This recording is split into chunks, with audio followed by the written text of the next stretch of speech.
আমি আগে অনেক সৌদি আরবে ছিলাম অনেক বছর ইনশাল্লাহ। তো ওখান থেকে আসে বাড়িতে এসে তো একদম হতাশার মধ্যে ছিলাম যে এখন কি করবো বা কি করলে আমি চলতে পারবো, আমার ফ্যামিলি কিভাবে চলবে। তো আমি আমার বড় ভাইয়ের পরামর্শে একটা ফার্ম দিই। ইনশাল্লাহ এখান থেকে আমি একটু ভালোই কিছু পাই। এবং সারা বাংলাদেশের যারা বেকার আছেন তাদের জন্য আমি সবার উদ্দেশ্যে একটা কথা বলবো, আপনি বড় না পারেন ছোট করে হলো, একটা পারেন, দুইটা পারেন, পাঁচটা পারেন, 10টা পারেন, যার যতটুকু সামর্থ্য আছে অতটুকু দিয়ে একটা কর্ম করেন।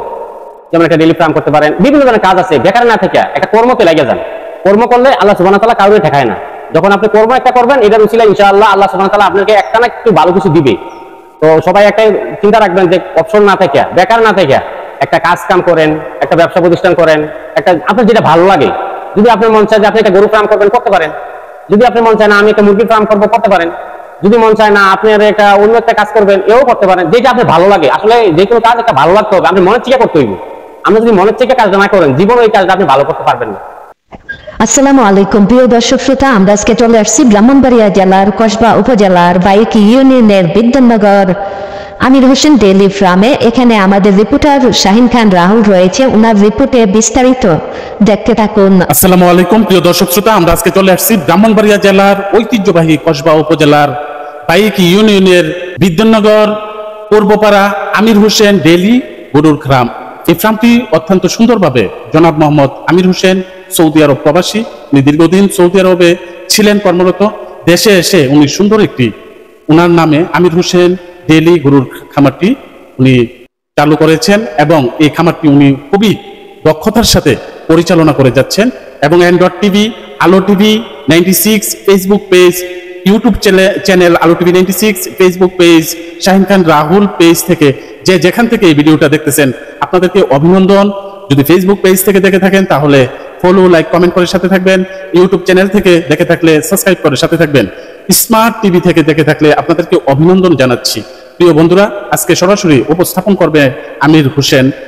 আসসালামু আলাইকুম রাহমাতুল্লাহ। আমি তো এই ঈদুল আজহায় 30টি গরু বিক্রি করছি। ইভেন আমার কাছে এখনো 7-8টা গরু আছে, গাবি দেখায় মিলিয়ে। এগুলো বিক্রি করার ইচ্ছা নাই, কিন্তু যদি আমার ইচ্ছা থাকতো বিক্রি করতে পারতাম। এটা আমি ইচ্ছা বিক্রি করি না বা বিক্রি করবো না এগুলো। আর 30টা গরু ঈদুল আজহায় আমি বিক্রি করছি ইনশাআল্লাহ। তো এই ফার্মটা চালাইতে এমনি আমার কোনো সমস্যা না, সমস্যা খালি একটু অর্থনীতি। যেমন যদি গভর্নমেন্ট আমার এরকম একটা মোটা ধরনের একটা লোন দিত 20-30 লাখ টাকা, ইভেন মনে করেন এই গরু খামারটা চালাইতে অনেক টাকার দরকার, শুধু আর কিছু না, শ্রম। ইভেন এগুলো দেখশোনা করার দায়িত্ব আমি নিজে আলহামদুলিল্লাহ করি এবং আমার সাথে আর লোক আছে, ওরাও করে। কিন্তু আমি চাইতেছি যে এখন যদি গভর্নমেন্ট থেকে যদি আমার এরকম একটা মোটা অঙ্কের 20-30 লাখ টাকার একটা লোন দিত, তাহলে মানে আমার ফার্মটা আমি খুব ভালোভাবে খুব যত্নের সাথে সবকিছু আমি দেখশোনা করতে পারতাম বলে আমার একটা বিশ্বাস।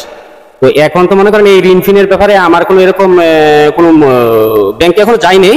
তো ইনশাআল্লাহ সামনে এরকম একটা আশা ভরসা আছে, আমি একটা লোন টোন নেবো বলে এরকম। তো এই যে এখন এই গরু ফার্মটা আলহামদুলিল্লাহ এটা থেকে মনে করেন ভালোই সুযোগ সুবিধাও আছে, আবার এটা বুঝ করে করতে হয়। যেমন আপনি যেমন গরু তুললেন, এটার মধ্যে কি লাভবান না লসের মধ্যে আছেন সেটা একটু প্রিয় দর্শকদের উদ্দেশ্যে বলেন। আসলে শ্রম দিলে শ্রমের মধ্যে কোনো লস নাই। আপনি যে কোনো কর্ম করেন, কর্ম করলে কর্মের ফল আল্লাহ সুবহানাহু ওয়া তাআলা আপনাকে দিবে। তা আমি ইনশাআল্লাহ আলহামদুলিল্লাহ আমি যে গরু ফার্ম করছি এর থেকে মনে করেন আমি কিছু টাকা পাই, আল্লাহ দেয় আমার রিজিকে, আমার ছেলে মেয়েদের রিজিকে বসবার দোয়া, আল্লাহর রশিদ রহমত। ইনশাআল্লাহ এর থেকে আমি লাভবান, লস না, ইনশাআল্লাহ লাভবান। এইবার ঈদে আপনি কয়টা গরু বিক্রি করেছেন এবং কত সর্বোচ্চ প্রাইস ছিল কত, এবং সর্বনিম্ন যে প্রাইসে গরুটা বিক্রি করেছেন সেটির প্রাইস ছিল কত, একটু দর্শকদের উদ্দেশ্যে বলবো। আসলে আমি তো বড় গরু পালি না, আর আমি যে খামারটা দিচ্ছি এই 2-3 বছর হলো মাত্র। আমি বড় গরু কিনি না, আমার বড় যে গরুটা বিক্রি করছি এটা মনে করেন 140-150 এরকম প্রাইসের, 1,50,000। এবং নিম্ন স্তরের গরুটা যেটা যেমন 90,000, 95,000 এরকম আমি দামি বেচছি সবগুলা গরু। 30টা গরু বিক্রি করছি ইনশাআল্লাহ। তো আমাদের এই গরুগুলি কি আপনি কতদিন লালিত পালিত করছিলেন? যে গরুগুলি আপনি অলরেডি আমাদের মার্কেটে বিক্রি করেছেন সেটি কতদিন লাইলা পাল্লা বিক্রি করেছেন? এগুলা গরু তো আমি একসাথে কিনি নেই, মনে করেন 1 মাস 15 দিন আগ পর করে কিনছি। এগুলো আমি বাজার থেকে ক্রয় করে লইছি। এগুলো আমার কাছে 5 মাস, 5.5 মাস, 6 মাস এরকম টাইম ছিল, লাস্ট টাইম 6 মাস। তাহলে মানে 6 মাসের বেশি গরু লালিত পালিত করলে অনেকে বলছে যে লসের সম্ভাবনা রয়েছে। আপনি এটা নিয়ে কি মন্তব্য করেন? যে যেমন অনেক ভাই বলছে যে গরু বেশি দিন রাখলে মানে খামারিদের লস, সেটার বিষয়ে একটু বলেন। এটা হইলো ভাইয়া মনে করেন একটা গরু আপনি নর্মাল দাম দিয়ে নিয়ে আসছি, ওই সময় গরুটার দাম এত ছিল না, যাতে আমি যত দিয়ে ক্রয় করি। এখন আমার এখানে নিয়ে আসি, আমি ভালো সাফ সুতরা করছি, পরিষ্কার করছি, ভালো খাবার দিছি, ভালো আইটেমের খাবার দিছি, মশলা গরুটা এখন তাজা হয়েছে, গুস্ত হয়েছে। এই গরুর এখন সাথে সাথে বিক্রি করে দিতে হবে। যখন আপনি গরুটা আসলে গুস্ত হয়ে যায়, এই গরুর আপনি যদি আরো 2 মাস, 4 মাস, 6 মাস রাখেন, গরুটা কিন্তু খাবারটা বরাবর খেতেছে, কিন্তু আপনার বেনিফিটটা কিন্তু নেক্সট ইয়ার আর আসতেছে না। এই কারণে গরুটা মোটা তাজা হইলে বিক্রি করে দেওয়া আমি মনে করি ভালো। কারণ 6 মাস পাললে একটা করে সুন্দর একদম ভালো কোয়ালিটিতে আইসা যায়, যে বিক্রি করার জন্য খুবই উপযোগী হয়ে যায়। এই কারণে মনে করেন আমি 6 মাস পাললে আমি মনে করি যে বেটার। আর যারা মনে করেন লং টাইম পালতে চায়, যে 1 ইয়ার পালবে বা 1 বছর পালবে, এদের জন্য এদের যার মাইন্ড, এগুলো যার ইচ্ছা যেরকম পুরো এরকম করতেছে আর কি। এই তো আমার কাছে আরেকটা প্রশ্ন ছিল যে আমাদের এই বেশিরভাগই আমরা এই যে অষ্টজঙ্গলের এই সাইডে খাদলা মাদলা পটিয়া যতগুলি গরুর খামার রয়েছে আমরা অলরেডি ভিজিট করেছি, এবং আমরা তো অনেক থেকে ইনফর্ম পেয়েছি এখানে যে এখান থেকে বেশি ইন্ডিয়ান গরু আসা যাওয়া করে। এটা সম্বন্ধে একটু কি আলোচনা করবেন আপনি? আসলে আমি তো এইসব কাজ করি না ভাই, আর যারা করে অবশ্যই এটা তো একটা আছে যে এটা তো আমি এটা হলো সুরাই কারবারদের সাথে আমার কোনো রিলেশনশিপ নাই, এবং আমি এদেরকে পছন্দ করি না। কারণ হচ্ছে এদের কারণে কিন্তু আমরা মাইর খাই। যদি ঈদের সময় এখন এই কথাটা বলবে সবাই, প্রশাসন এই কথাই বলবে, যেমন এখানে যারা ইনচার্জে আছে এখন বর্তমানে ডিউটি করে বা এখানে তাদের পর্যবেক্ষণায় এই বর্ডার চলে, এরা কিন্তু ঠিকই বলতেছে যে গরু আসতেছে না। আপনি নয়নপুরে বাজারে যান, এই কসবার বাজারে যান, কুটির বাজারে যান, এই অত্র এলাকার বাজার ঘুরে দেখেন যে এই পালিত গরু আছে 5টা, ইন্ডিয়ার গরু আছে 10টা। এই গরুগুলি কি দেখলে আপনি চিনতে পারবেন কোনটা ইন্ডিয়ার কোনটা বাংলাদেশের? যেমন আমাদের যেই গরু আমরা পাইলা লাইলা বড় করি, এইসব গরু হচ্ছে মনে করেন গায়ের রং ভালো, কাঁচা ভাঙ্গানা গরু। এবং ইন্ডিয়ার যে গরু শুকনা না, ইন্ডিয়ার যে গরুটা আসে এই গরুটা হচ্ছে একদম শুকনা এবং কাঁচা না। আমাদের ঘরে গরুটা হচ্ছে কাঁচা, এবং ইন্ডিয়ার গরুটা সুন্দর, আর ইন্ডিয়ার গরুটা শুকনা। আর এই কালারটা থাকবে হ্যাঁ বেশি শুধু পানি টানি করে না, ক্লিন করে না, ওয়াশ করে না, ধোয়ে না, এবং গোসল করায় না। এই কারণে মনে করেন এই গরুটার কালারটা অন্যরকম থাকে। হ্যাঁ এরকমই একটা সমস্যা। আর আমাদের ঘরে গরু একদম পরিষ্কার, সপ্তাহে 1 দিন 2 দিন ধোয়াই, আবার সময় থেকে গরমের সময় আসলে মানে সপ্তাহে 4 দিনে ধোয়াই, 5 দিনে ধোয়াই, ঠিক নেই। তো অসংখ্য ধন্যবাদ আপনাকে। আর আরেকটি কথা বলবেন যে আমাদের এই যে গরুর খামারে আপনি যে খাবারটি খাওয়ান, আপনি তো কোনো মেডিসিন খাওয়িয়ে আপনি আমাদের এই গরুগুলোকে ফুলান না, তো আপনার খাবারটার আইটেমটা বলছে না, আবারও বলে দিবেন।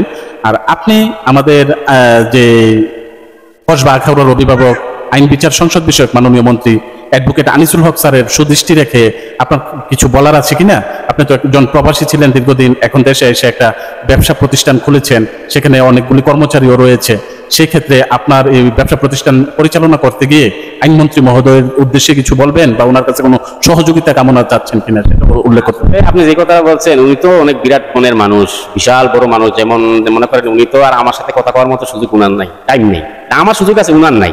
না, উনি তো আমাদের কসবা আখাউড়ার প্রতিটা শিক্ষিত বেকার সমূহ ছেলে মেয়েকে চাকরি দিয়ে সহযোগিতা করতেছেন, এবং একজন আমরা যেটা জানি একজন নিম্ন স্তরের কৃষকও যদি উনাকে রাত্রে 2টার দিকে কল দেয় উনি রিসিভ করে থাকেন। এরকম অনেক নজিরবিহীন কাহিনী আমরা শুনেছি আইনমন্ত্রী মহোদয়ের, এবং ওনার কাছে যারা অসুস্থ রোগীরা গিয়েছে তাদেরকে সহযোগিতা করেছেন এবং চিকিৎসার ব্যবস্থা করে দিয়েছেন। সেই সুবাদে বলতেছি আপনাদের যেরকম ব্যবসা প্রতিষ্ঠান রয়েছে সেখানে দ্রব্যমূল্যের দাম অনেক বেশি, সেই কারণে আপনারা কিন্তু লাভবান হচ্ছেন না, এবং আপনাদের এই খামারিদের যে টাকা পয়সার লোনের যে ব্যবস্থাটা রয়েছে পানি সম্পদ মন্ত্রণালয়ের কাছে আপনারা গেলে ওই রকম লোনের কোনো ব্যবস্থা আছে কিনা, এটি তো আমরা জানি যে প্রতিটা ব্যবসা প্রতিষ্ঠানেরই গভর্নমেন্ট সহযোগিতা করে যাচ্ছেন, সেই সম্বন্ধে। এখন আপনি যে কথাটা বলছেন যে দ্রব্যমূল্যের দাম, এখন বর্তমানে একটা ভুসির বস্তা মাত্র 1700 টাকা। এখন কিন্তু আমার ভুসির দরকার নাই, কিন্তু যেই সময় আমার দরকার ছিল ওই সময় ছিল 2300 টাকা। স্যারের প্রতি আমার একটাই রিকোয়েস্ট, যেমন আমাদের যেন এই ঈদুল আজহার আগে এবং রমজানের আগে থেকে ঈদুল আজহা পর্যন্ত ভুসির দামটা যদি একটু নিয়ন্ত্রণে থাকতো এবং এই দামটা যদি একটু কম হইতো, তাহলে মনে করেন আমরা আরো লাভবান হইতে পারতাম। যেমন মনে করেন আমি সপ্তাহে 20-50টা ভুসি কিনি, 50টা ভুসি যদি 500 টাকা করে একটা ভুসি বস্তায় বেশি কত টাকা হয়? 1 মান্থ যদি এটা অ্যাকাউন্ট করেন কত হয়? 6 মান্থ যদি একবার অ্যাকাউন্ট করেন কত হয়? তো মনে করেন যদি আমি প্রত্যেক দিন যদি আমি 1000 টাকা করে জিততে থাকি, আমার মাস গেলে 30,000 টাকা আমি হাই পাইতেছি। কিন্তু এই জন্য মন্ত্রী মহোদয়ের কাছে আমার একটা আকুল আবেদন, প্রাইসটা জানি এই কম থাকে।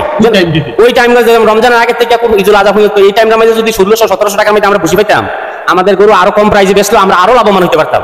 কিন্তু এখন তো বাজারে যেয়ে মনে করেন আমরা হিমশিম খাই, যেমন ইন্ডিয়ার গরুটা লাগে আমাদের গরুটা বেচতে পারি না। ইন্ডিয়ার গরুটা মনে করেন কম দামে ছেড়ে দেয়, কিন্তু আমরা তো কম দামে ছাড়তেছি না, কেন আমরা তো গরুটা ক্রয় করে নিছি, এটা করে শ্রম দিছি, অনেক টাকা ইনভেস্ট করছি, তারপরে গরুটার বাজার উপযোগী করছি, করার পরে না আমাদের কাছে কাস্টমার আসে। এই বিধায় স্যারের কাছে একটা আকুল আবেদন, যেন রমজানের আগের থেকে এবং ঈদুল আজহা পর্যন্ত যেন ভুসির বস্তাটা যদি 1500 টাকাতে আমি পাইতাম, আমি যে কত খুশি হইলাম সেটা বলার মতো না। এখন মনে করেন কসবা যে পশু মন্ত্রণালয়ের যে ডাক্তার সাহেবরা আছেন, ওনারা আসে আমার এখানে, আমি কল দিলে আসে, দেখাশোনা করে। আসলে ওদের চিকিৎসাটা আমি নেই, আর বাইরের চিকিৎসাটা নেই না, এবং প্রাথমিক কিছু চিকিৎসা সেগুলো আমি নিজে দিই। আর সবার উদ্দেশ্যে আমার একটাই প্রশ্ন, সবাই আমার জন্য দোয়া করবেন যেন আমার জিনিসগুলো এই যে খামারগুলো আমি আরো সামনের দিকে টাকায় নিতে পারি, যেন ভালো থাকে, যেন সবাই যেন আমার জন্য দোয়া করবেন, ভালো থেকে সবাই দেশবাসীর জন্য। সবাই আসসালামু আলাইকুম ওয়া রাহমাতুল্লাহি ওয়া বারাকাতুহু।